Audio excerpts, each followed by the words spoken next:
নমস্কাৰ আৰকে নিউজ চাই থকাৰ বাবে ধন্যবাদ। এই মুহূৰ্তত অসমৰ লাখ লাখ মানুহৰ বাবে দিবলৈ লৈছোঁ এটি ভাল খবৰ। আপুনিও লাভ কৰা নাই নেকি অৰুণোদয় আঁচনিৰ ধন? তেন্তে আপোনাৰ বাবে আহি গ'ল ভাল খবৰ। অৰুণোদয় আঁচনি নোপোৱাসকলে কৰিব লাগিব এই কাম। তাৰ বাবে চৰকাৰে মুকলি কৰিছে হেল্পলাইন নম্বৰ। যিহেতু 7 অক্টোবৰত চৰকাৰে মুকলি কৰিছিল অৰুণোদয় 3.0 আঁচনিৰ ধন। আপুনি যদি অৰুণোদয় আঁচনিৰ হিতাধিকাৰী তেন্তে ভিডিঅ'টো অলপো স্কিপ নকৰি প্ৰথমৰ পৰা শেষলৈ চাই থাকক। আৰু যদি চেনেলটোত নতুনকৈ আহিছে তেন্তে চেনেলটো ছাবস্ক্ৰাইব কৰি মোৰ লগত থাকক। হয়, চৰকাৰে মুকলি কৰিছে হেল্প ডেস্ক আৰু ফোন নম্বৰ। আপুনি এতিয়াই দিব পাৰিব অভিযোগ। হেল্প ডেস্ক নম্বৰটো হৈছে 1800202626। হয়, টকা যদি পোৱা নাই তেন্তে এই নম্বৰত দিব পাৰিব অভিযোগ। লগতে মুখ্যমন্ত্ৰী হিমন্ত বিশ্ব শৰ্মাই লাইভ যোগে কেইবাটাও আঁচনি ঘোষণা কৰিছে। প্ৰথমে মুখ্যমন্ত্ৰী হিমন্ত বিশ্ব শৰ্মাৰ লাইভ মন্তব্য শুনি লওক। ইলেকশ্যনৰ সময়ত মই ৰাইজক কৈছিলোঁ যে ইলেকশ্যন জিকিলে মই 1 লাখ ল'ৰা ছোৱালীক চাকৰি দিম। চবে ভাবিছিলে যে 1 লাখ দিব পাৰিব নেকি? এইটোতো মিছা কথা কৈছে। তথাপিতো মৰমতে ভোটটো দি দিছোঁ।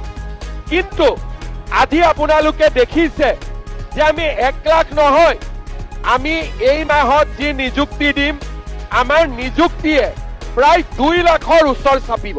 প্ৰায় 2 লাখ ল'ৰা ছোৱালীয়ে নিযুক্তি পাব। আজি যেতিয়া মই কৈছিলোঁ যে টকা নিদিয়াকৈ চাকৰি পাব, মানুহে বিশ্বাস কৰা নাছিল যে টকা নিদিয়াকৈও চৰকাৰী চাকৰি হ'ব পাৰে নেকি। কিন্তু আজি আমি অসমত প্ৰমাণ কৰিলোঁ যে টকা নিদিয়াকৈও চাকৰি পাব পাৰি। যোৱাবাৰ যেতিয়া ইলেকশ্যনৰ আগত আমি অৰুণোদয় আৰম্ভ কৰিলোঁ তেতিয়া কংগ্ৰেছে কি ক'লে যে এইটো ইলেকশ্যনৰ আগত দিছে, ইলেকশ্যনৰ পিছত বন্ধ কৰি দিব। কিন্তু ইলেকশ্যনৰ পিছত অৰুণোদয় বন্ধটো নহ'লেই 830 টকা 1000 হ'ল, 1250 টকা হ'ল। আৰু লগত হাঁহে যেনেকে কণী পাৰে তেনেকে এইবাৰ অৰুণোদয়ৰ লগত 250 টকাৰ গেছ চিলিণ্ডাৰো লগত যোগ হৈ গ'ল। হয়নে নহয়? তাৰমানে আমি যি কওঁ তাক আমি পালন কৰোঁ।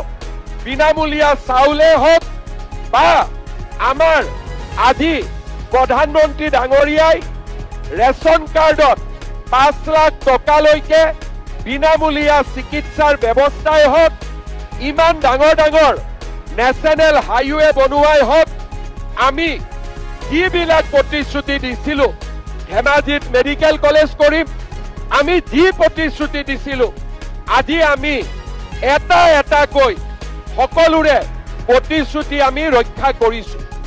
আজিলৈকে অসমত কোনো চৰকাৰ নাছিলে যি চৰকাৰে ৰাইজক দিয়া প্ৰতিশ্ৰুতি 100% পালন কৰাৰ বাবে চেষ্টা কৰিছে।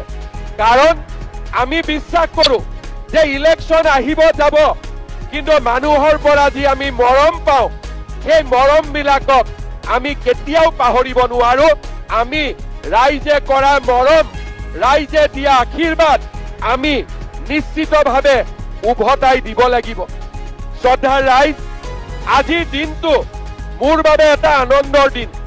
মই লোকসভা ইলেকশ্যনৰ সময়ত জোনাই আই মাতৃসকলক প্ৰতিশ্ৰুতি দিছিলোঁ যে আমি আপোনালোকক ইলেকশ্যনৰ পিছতেই 10,000 টকাটো দিয়াৰ ব্যৱস্থা কৰিম। আজি আপোনালোক ইয়াত উপস্থিত আছে। 11টাৰ মিটিং, 9টা বজাতে আপোনালোক ইয়াত আহিছে। তাৰ মানে আপোনালোকে জানে যে আজি মামা আহিব, আমাক টকাটো দিবই। এইটোকে কয় বিশ্বাস। আৰু এই বিশ্বাস আমি সদায় ৰাখিবৰ বাবে চেষ্টা কৰোঁ।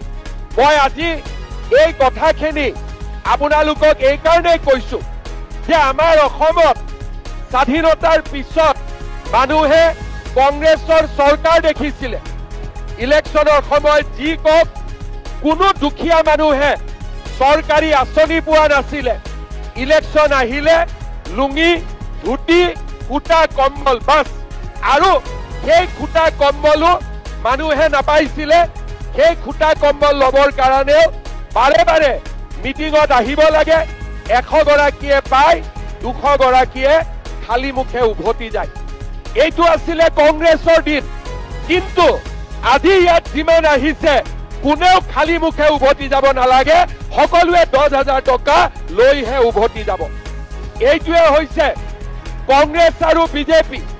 যোৱা কেইদিনমান আগতে আমি 30 লাখ মহিলাক অৰুণোদয় দিলো। ক'ত ঘৰত বহি আছে, বুথৰ মিটিঙত আহিছে, বেংকত গৈ টকা সোমাইছে, কোনো কষ্ট পাবলগীয়া হোৱা নাই। শ্ৰদ্ধাৰ আই মাতৃসকল, আজি মই সকলোৱে আমি আপোনালোকক আৰু এটা কথা ক'ব খোজো। আজি যে আমি 10,000 টকা আপোনালোকক দিম, সেইটো শেষ নহয়। আমাৰ উদ্দেশ্য 10,000 টকা দিয়া নহয়। আমাৰ উদ্দেশ্য জোনাই সমষ্টিৰ আই মাতৃসকলক লাখপতি বাইদেউ বনোৱা আমাৰ সংকল্প আৰু আমাৰ প্ৰতিশ্ৰুতি। আমি লাখপতি বাইদেউ কেনেকে হ'ব পাৰো? আজি আপোনালোকে দেখিছে যে লাখপতি বাইদেউ হোৱাটো বহুত ডাঙৰ কথা নহয়। আমি যদি ইচ্ছা কৰো আমি লাখপতি বাইদেউ হ'ব পাৰো।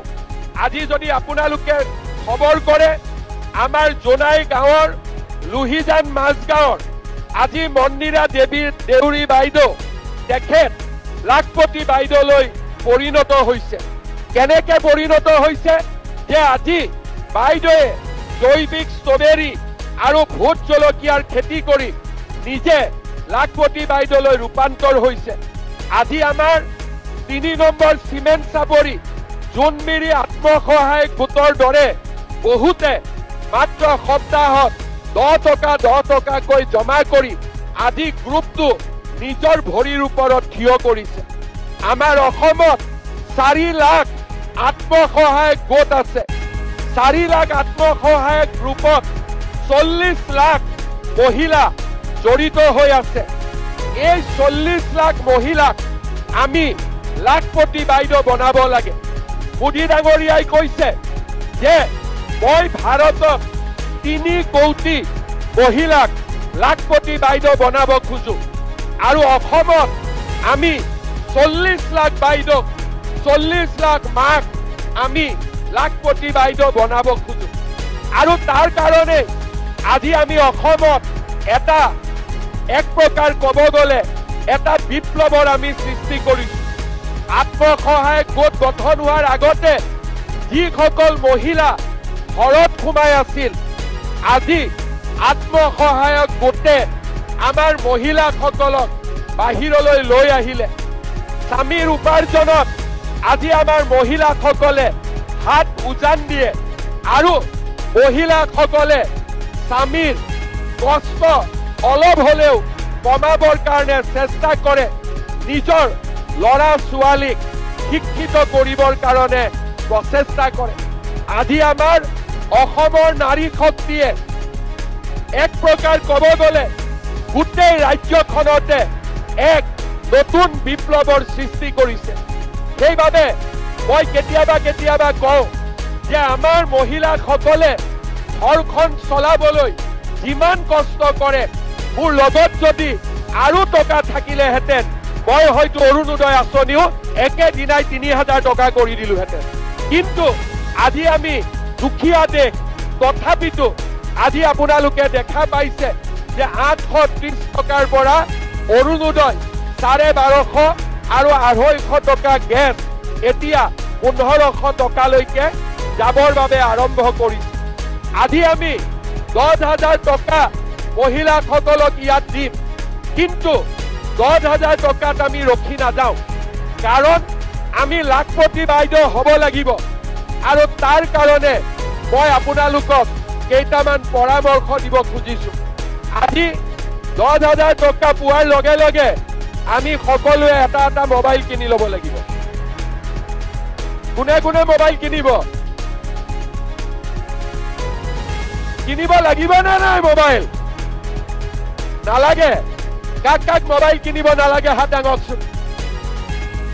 আচ্ছা, এতিয়া আপোনালোকে বুজি পালে যে 10,000 টকাটো দি আমি মোবাইল নিকিনো। ঠিক আছে, কি কৰিম আমি? এই 10,000 টকা দি আমি 3টা কাম কৰিব পাৰো। 1 নম্বৰ, এই 10,000 টকা আমি যদি গ্ৰুপত দিওঁ, গ্ৰুপত 1 লাখ টকা হ'ব আৰু 1 লাখ টকা দি আপোনালোকে যদি ব্যৱসায় কৰে, বেংকেও আপোনালোকক আৰু লোন দিব। এইটো হ'ল মোৰ প্ৰথম উপদেশ যে যিবিলাকৰ গ্ৰুপটো খুব ভাল আৰু মহিলাসকলৰ মাজত সম্পৰ্ক ভাল, কাজিয়া পেচালো নহয়, তেনেহ'লে 10,000 টকাটো গ্ৰুপত দিয়ক। 1 লাখ টকা হ'ব আৰু 1 লাখ টকা দি আপোনালোকে বহুত ধৰণৰ ব্যৱসায় কৰিব পাৰিব আৰু বেংকেও আপোনালোকক বেছিকৈ লোন দিব। 1 নম্বৰ। 2 নম্বৰ, যে নহয় আমি গ্ৰুপত নিদিওঁ আৰু আমি নিজে কিবা এটা কাম কৰিম, কোনো আপত্তি নাই। আপোনালোকে নিজে হাঁহ কুকুৰা পালন কৰক, গাই গৰু পালন কৰক, আপোনালোকে আমাৰ শালত কাপোৰ বোৱক, মৌ মাখি পোহক, সৰু দোকান এখন দিয়ক।